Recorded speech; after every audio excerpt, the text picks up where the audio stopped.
Focusing on the present became a way of life for me when I was in therapy. I went to therapy in 1972, and I would say that my life up to that point was involved from my neck up. I was an Ayn Rand believer. Everything has to be logical and rational. Everything has to be explainable. If I feel something, I shouldn't be feeling it.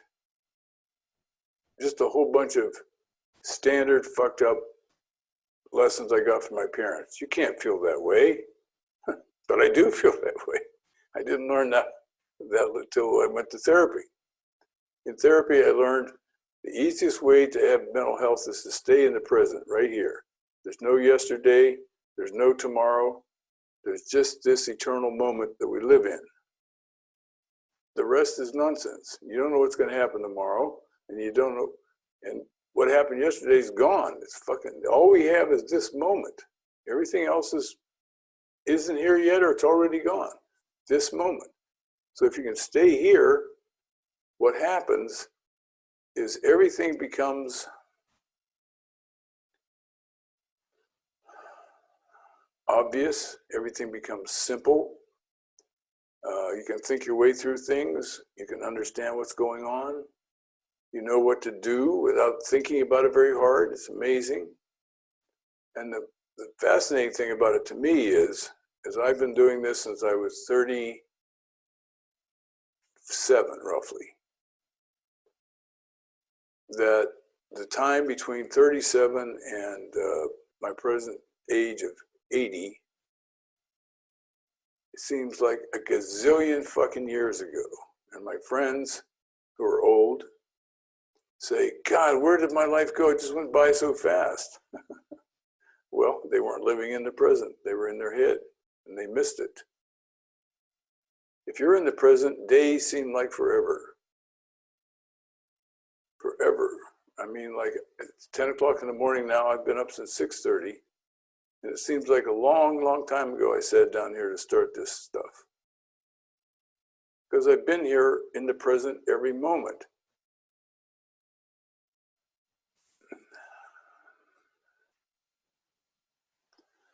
I think in the beginning, what you have to do is say, get out of your head, get back in your body.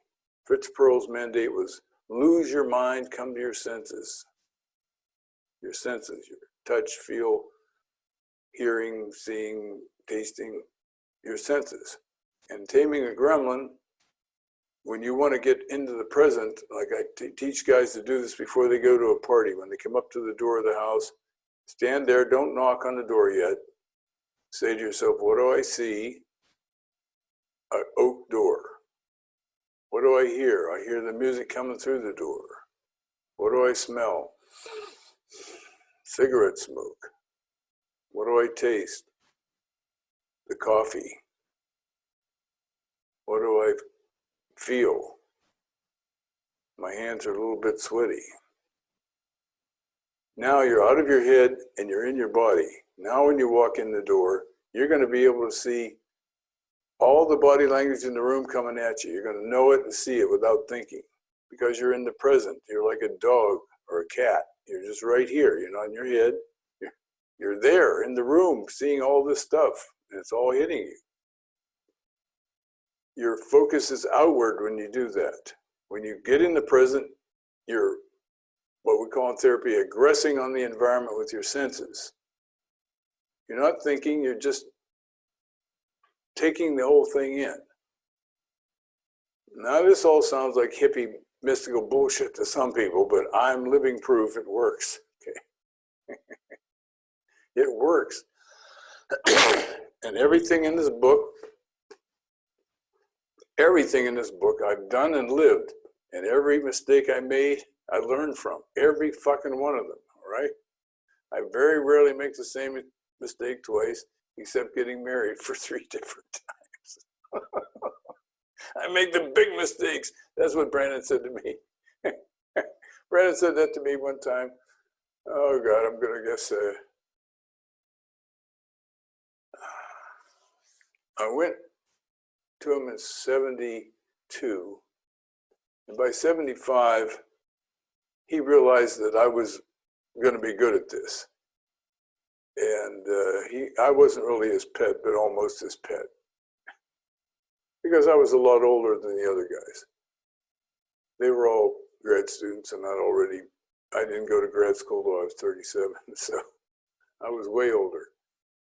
And he said to me one time, he said, you know, John, you're really going to be good at this. And I said, why is that, Nathan? He said, well, you're tall. That's good. People believe tall people. And I said, yeah. He said, and you've made every big mistake at least twice. That's right. I've made every big mistake at least twice. All right. What does that do for me? It teaches me not to fucking do that again. Except getting married. But by God, I think I got it this time. I'm pretty sure I've got it this time. Okay, stay in the present. The technique is go to your five senses. What do I see? What do I hear? What do I feel? What do I taste? What do I smell? You can do this sitting at your desk at your office. Anytime you're feeling like, just do that. Get out of your head into your body. All right? It might even be easier to do it to go to the men's room, go in the stall, close the door, and sit down and just get into it. But once you get to the point where you realize I can control this, it's going to be easier to do it all the time. You can just shift. Eventually, you're just going to shift it into second gear. I'm getting out of my fucking head. Not repeating the same mistakes. Not repeating the same mistakes. Well, I used to make the same mistake over and over and over again when I wrote this book. And the way I stopped making the same mistake over and over and over again was I asked the girl, what did I do wrong? And she told me. That's one way. Feedback is the best thing you can get to stop doing the same thing over and over again, making the same mistake over and over again. But if you're not dating right now and you're not, well, you don't have any skills, so you feel like a fish out of water going to parties and trying to be around people. So you have to get out there and get among people, and eventually you're going to learn how to be yourself and be there, be present. You can't do it sitting here watching these videos. You got to get out there. Self-responsibility, 280 days. The way out is through. Takes you 25 days to understand that. Not feeling guilty for fuck-ups. He says that'll take you 75 days. I think that's probably about right. Stop carrying torches, 75 days.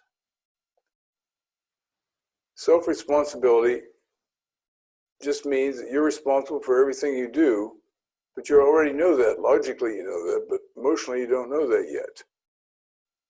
In the therapy room, Nathan used to have this little sign, like one of those little quilted things that old women make, a sampler, in a wooden frame, and it said, no one is coming. That's all it said, no one is coming. And the message is, no one's coming. You're here, you're going to solve this by yourself. No one's coming to save you. Nobody. Not Dawn Steele, not Nathaniel Brandon, he's dead. Not my therapist, she's too busy. Nobody's coming to save you. You're responsible. Figure it out. Do what you have to do. Read those books. Talk to friends. You're responsible for yourself. Now, as far as an attitude, you have to accept that you have the right to fuck up, okay? But you're the one that fucked up. You're the one that made the mistake. You're the one that hurt somebody's feelings. You're the one that didn't get the job done on time. And don't make excuses. Just own up to it, to yourself and to everybody else. I fucked up. I should have paid more attention. Whatever the hell it is, own it. That's self-responsibility. Owning your mistakes. Don't bullshit. Don't make excuses. Be responsible for yourself. Self-responsibility. Right here, I'm going to say one more thing. What happens when you accept that you're responsible for yourself, when you accept you're responsible for yourself, your mistakes, and your successes, your self-esteem goes through the roof because you're living by your own values. You're doing things that you agree with. Self-responsibility. You want other people to be responsible for themselves, and when you're responsible for yourself, you like yourself. All right, let's move down to the way out is through. The way out is through. This takes a little explanation. If you've ever been on a dirt bike on a narrow path through the woods, and you come to a big rock pile, you just go around the rock pile. If you're trying to find your way through the house in the dark, you bump into the wall, you back up, and you find your way around or through. But in psychology, and when your problems, your physical problems, not your physical problems, your mental problems, your emotional problems, the things that are keeping you from being successful, once you accept that your problems are yours and you're responsible to solve them, and no one is coming, remember that no one is coming, you're responsible to get out of this fucking mess yourself. You got into it and you can get out of it. The way out is through. What that means is if you're nervous, you're not going to stop being nervous until you solve it. And the way you solve being nervous around people, for example, well, let's just say around people. When you're nervous and anxious around people, you can't get over that sitting in your room being nervous and anxious about it. You have to go out there and be around people. A technique that is created by the behavior mod people, and I use all the time for many things, is you have to desensitize yourself. Now, if let's say you're such an introvert, you don't like to be around people at all. If you want to get over that, you have to figure out a plan to get from where you are to where you could go to a cocktail party, mingle and talk. And there's a step along each one of those paths how you get there. And it's going to be something like take a small risk and be successful at it. Take a little bit bigger risk and be successful at it. So on and so on and so on. That's how you change introvert to one of the guys on the list was Russ, who had a funny saying. He said, "I'm a recovering introvert." Because he followed all these steps, but he could easily revert back to being an introvert if anything went wrong at the party or he dropped his drink or something like that. He would go back to being an introvert. But he knew himself so well that he understood that, and he was able to compensate and over-adjust as required. So you overcome any problem by going through it, but you don't go running smack right into the wall. You go a little bit at a time. Let's say you're an introvert. You can go to the library because nobody talks to you there. You can go to maybe a lecture and sit in the back and get out of the house. Step one little thing, and give yourself praise for getting out of the house and going to the church or wherever you were sat in the back of the audience. You have to give yourself a pat on the back, literally. Very good, John. You went down to church and you didn't run away and you made eye contact with a couple of people. That's good. There's this guy, Brian, who was a virgin. He was 28. He joined the list. And I went to his wedding when he was 32. Yeah, he got it. He got it in a hurry. Well, I didn't get it in a hurry. It took him 4 years to get married, but he wasn't in a hurry to get married. He was in a hurry to learn how to enjoy women because he hadn't had them all his life. And he was the biggest introvert I ever had to deal with. And I got him to go from being an introvert with no friends to being somebody that everybody wanted to go to lunch with in less than a year.